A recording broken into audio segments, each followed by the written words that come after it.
Okay, let's continue the discussion for this parity checkers design. First, let's just review for this one is the more machines. We know that the D flip-flop implementation for the state machine will be the D for the D flip-flop. We have taken the next stage, and from this truth table, we know that the next stage is equal to the present stage XOR input.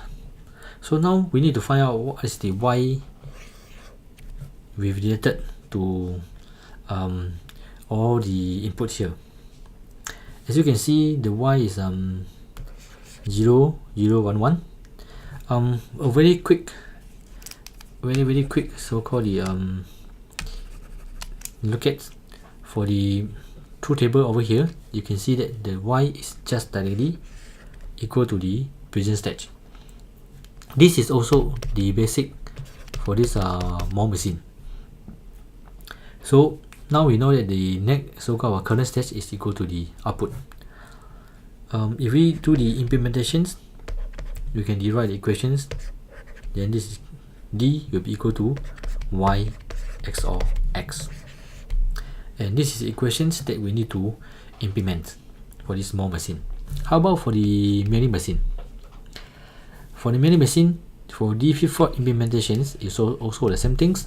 Next step will be go into the D flip-flop input, and through our this so-called the transitions tables, we know that this is equal to QT XOR X input as well.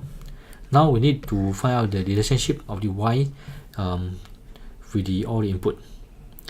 So if you look at the truth tables over here, without going through the K-math or other complicated method, as you can see that Y is exactly same to the next step.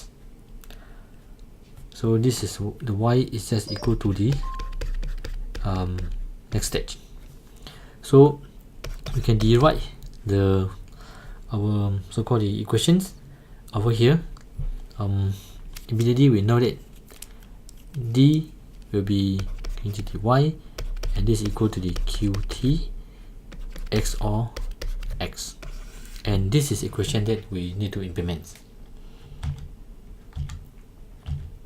So this is our D flip-flop, this is our D flip-flop. As you can see over here, we need to implement this circuit by going through some next step logic minimizations. However, we need to do this because this is a pretty simple circuit, and D flip-flop, again, D is equal to the next stage. In this case, our QT for this parity checker, next stage is equal to the previous stage XOR the present input.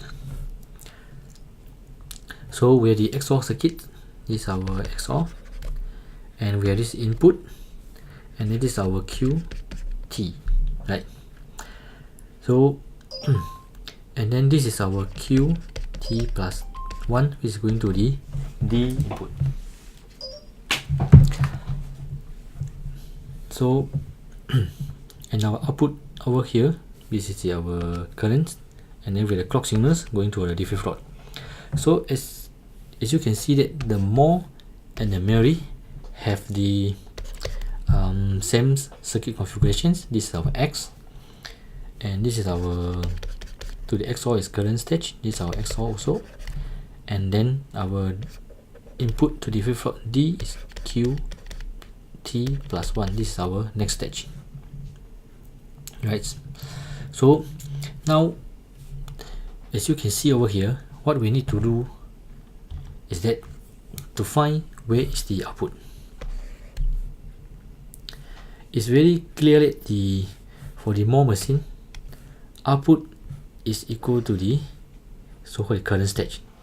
So the output Q, this is our output for the more machine, and then for the milling machine, the D input for the D flip-flop is actually our output. So for this simple parity checkers, the two circuit implementation is the same. The only difference is where you take the output.